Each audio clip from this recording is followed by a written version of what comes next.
Hi hello ನಮಸ್ಕಾರ ಎಲ್ಲರಿಗೂ. Welcome back my Umesh Infotech YouTube channel. ಈ ಒಂದು ವಿಡಿಯೋದಲ್ಲಿ 2025-26ನೇ ಸಾಲಿಗೆ 1ರಿಂದ ಅಪ್ ಟು ಎಜುಕೇಶನ್ ಓದ್ತಿರ್ತಕ್ಕಂತಹ ಎಲ್ಲ ವಿದ್ಯಾರ್ಥಿಗಳು SSPಗೆ ಅರ್ಜಿಯನ್ನು ಸಲ್ಲಿಸಿರ್ತೀರಿ ಸ್ಕಾಲರ್ಶಿಪ್ ಆಗಿ. ಸೊ ಆ ಒಂದು ಸ್ಕಾಲರ್ಶಿಪ್ ನಿಮ್ಮ ಒಂದು ಖಾತೆಗೆ ಜಮಾ ಆಗಿದೆನಾ ಇಲ್ವಾ, ಯಾವ ರೀತಿ ಅದರ ಸ್ಟೇಟಸ್ ಅನ್ನ ತಿಳಿದುಕೊಳ್ಬೇಕು ಮತ್ತು ಅದನ್ನ ಇರ್ತಕ್ಕಂತಹ ಲಿಂಕ್ ಯಾವುದು ಅಂತಕ್ಕಂತ ಮಾಹಿತಿಯನ್ನ ಸಂಪೂರ್ಣವಾಗಿ ನಾನು ಈ ವಿಡಿಯೋದಲ್ಲಿ ತಿಳಿಸ್ಕೊಡ್ತೀನಿ.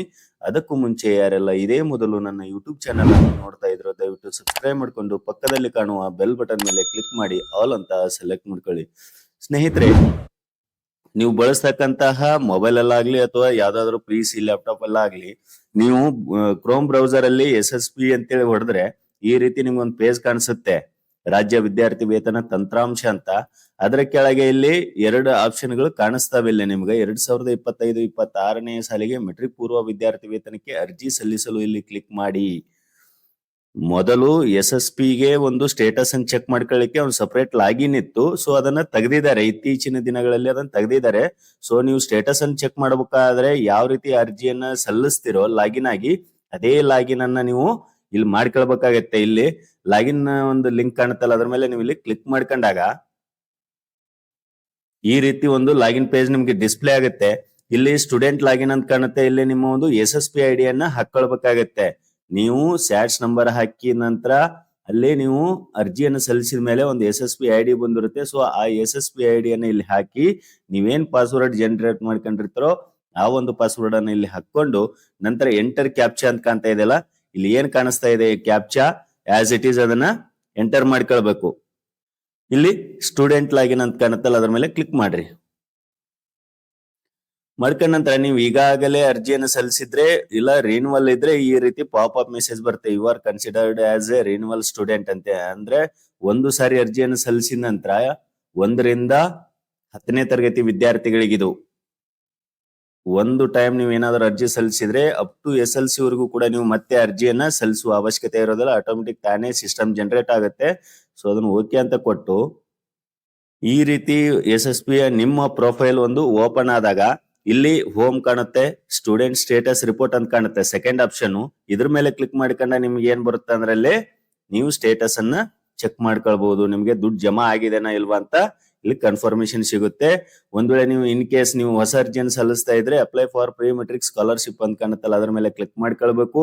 ಇನ್ ಕೇಸ್ ನೀವು ಅರ್ಜಿ ಸಲ್ಲಿಸಿದ್ರೆ ನಿಮ್ಮ ಹತ್ರ ಅಕ್ನಾಲಜ್ಮೆಂಟ್ ಇರ್ಲಿಲ್ಲ ಅಂದ್ರೆ ಪ್ರಿಂಟ್ ಅಕ್ನಾಲಜ್ಮೆಂಟ್ ಕೊಟ್ರೆ ಅಕ್ನಾಲಜ್ಮೆಂಟ್ ಬರುತ್ತೆ. ನೀವು ಒಂದ್ ವೇಳೆ ಆಧಾರ್ KYC ಮಾಡ್ಕೊಂಡಿಲ್ಲ ಈ ಒಂದು ವೆಬ್ಸೈಟ್ಗೆ ಅಂದ್ರೆ KYC ಮಾಡ್ಕೊಳ್ಳಕ್ಕೆ ನಿಮ್ಗೆ ಆಪ್ಷನ್ ಇರುತ್ತೆ.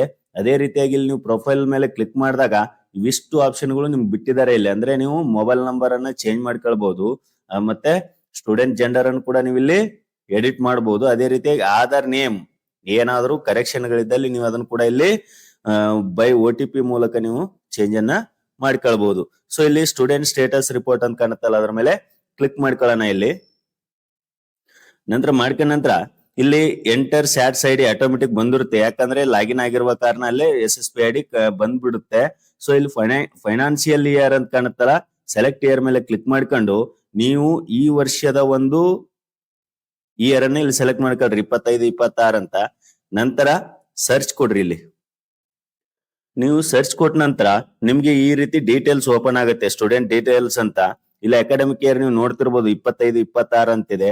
ಮಗುವಿನ ಸ್ಯಾಟ್ಸ್ ID ಕೂಡ ಬರುತ್ತೆ, SSP ID ಕೂಡ ಬರುತ್ತೆ, ಅದರ ನೇಮು ಆಧಾರ್ ಪ್ರಕಾರ ನೇಮು ಅವೆಲ್ಲ ಕಾಣಿಸ್ಕೊಳ್ಳುತ್ತೆ. ಅವ್ರ ಸ್ಕೂಲ್ ಯಾವುದು, ಅವ್ರ ಡೈಸ್ ನಂಬರ್ ಏನು, ಯಾವ ಜಿಲ್ಲೆ, ಯಾವ ತಾಲೂಕು ಅವೆಲ್ಲ ಇಲ್ಲಿ ಡಿಸ್ಪ್ಲೇ ಆಗುತ್ತೆ. ನಂತರ ಇಲ್ಲಿ ಇನ್ಕಮ್ ಲಿಮಿಟ್ ಸ್ಟೇಟಸ್ ಅಂತ ಕಾಣ್ತಾ ಇದೆ ನೋಡಿ.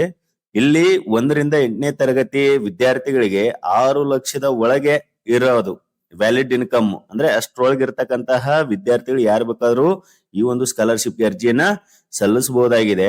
ಇಲ್ಲಿ ನೀವು ನೋಡ್ತಿರ್ಬೋದು ವೆರಿಫಿಕೇಶನ್ ಅಪ್ರೂವ್ಡ್ ಅಂತ ಇದೆ. ಏನಾದ್ರೂ ರೀಸನ್ ಇಲ್ಲಿ ರಿಜೆಕ್ಟೆಡ್ ಆಗಿದ್ರೆ ಇಲ್ಲಿ ಇರುತ್ತೆ, ಅದು ಇಲ್ಲಿ ಬಂದಿರುತ್ತೆ. ಇಲ್ಲಾಂದ್ರೆ ಇಲ್ಲಿ ಅಪ್ರೂವ್ಡ್ ಅಂತ ಬಂದಿರುತ್ತೆ. ಮತ್ತೆ ಇಲ್ಲಿ ಸ್ಯಾಂಕ್ಷನ್ಡ್ ಕಾಲಮ್ ಅಲ್ಲಿ ಸ್ಯಾಂಕ್ಷನ್ಡ್ ಅಂತ ಬಂದಿರುತ್ತೆ. ಆಧಾರ್ ಸೀಡಿಂಗ್ ಸ್ಟೇಟಸ್ ಸೀಡೆಡ್ ಅಂತ ಬರುತ್ತೆ. ನಂತರ ಇಲ್ಲಿ push to DBT payment status paid ಅಂತ ಇದೆ. ಸ್ಯಾಂಕ್ಷನ್ಡ್ ಅಮೌಂಟ್ ಕೂಡ 1000 ರೂಪೀಸ್ ಇರುತ್ತೆ. ಸೊ ಯಾವ ಡೇಟಿಗೆ ಕೂಡ ಇಲ್ಲಿ ಹಾಕಿರ್ತಾರೆ, ಡೇಟು ಟೈಮಿಂಗ್ ಎಲ್ಲ ಇರುತ್ತೆ. ಸೊ ಈ ರೀತಿಯಾಗಿ ನಿಮ್ಮ ಮಗುವಿನ ಒಂದು ಸ್ಕಾಲರ್ಶಿಪ್ ಜಮಾ ಆಗಿದನ ಇಲ್ವಾ ಅಕೌಂಟ್ಗೆ ಅಂತ ಚೆಕ್ ಮಾಡ್ಕೊಳ್ತಕ್ಕಂತ ಮಾಹಿತಿ ಇದಾಗಿತ್ತು. ಈ ವಿಡಿಯೋ ಒಂದ್ ವೇಳೆ ನಿಮ್ಗೆ ಇಷ್ಟ ಆಗಿದ್ರೆ ದಯವಿಟ್ಟು ಲೈಕ್ ಮಾಡಿ, ಶೇರ್ ಮಾಡಿ, ಹಾಗೆ ಸಬ್ಸ್ಕ್ರೈಬ್ ಮಾಡಿ ಅಂತ ಹೇಳ್ತಾ ಎಲ್ಲರಿಗೂ